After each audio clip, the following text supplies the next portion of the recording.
Generally speaking, data transfer is done also through the protocols of the session layer. Here, however, various functions are not so clearly distributed among different protocols, as was the case in the lower layers.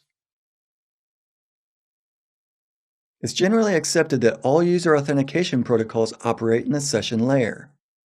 We will talk about that later. Either way, this fact concerns both operating systems and individual apps. The typical attack of a session layer consists of taking the identity of an already authenticated user. In the picture above, you can see a Firefox add-on called Firesheep. Some time ago, it was a real hit. After downloading and starting it, you were able to see pictures and personal information of people who were connected to the same Wi-Fi network as you and happened to be using social networking sites. To transfer data, all network services use the HTTP protocol, which is stateless. This means that a server does not know whether an incoming request was sent by the same user as the one before. To enable users to browse a website, the server must emulate a stateful protocol. It does so by attaching a session identifier to each sent packet. Usually this is a short text file called a cookie. If the cookie is sent back, an already authenticated user will be identified. The user will then be able to switch through subpages within one session.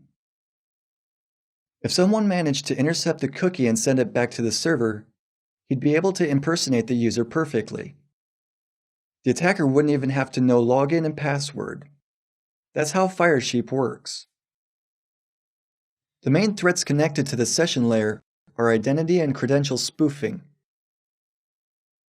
The latter may include Kerberos tickets, NTML passwords, or web cookies. Administrators and other people responsible for security can do little to counter these threats. This is the job of the people that create applications that employ these mechanisms.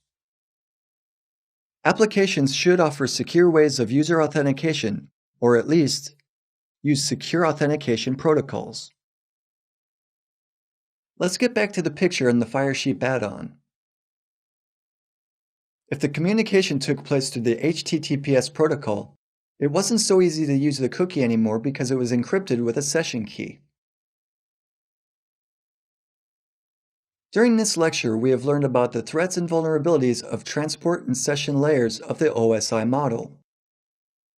In the transport layer, protocols TCP and UDP provide a lot of information that can be used to take control over a weakly protected operating system. It's more difficult to enlist protocols that are specifically connected with the session layer. Generally, this layer is responsible for authentication. The main threat connected with this layer consists of stealing the identity of web users.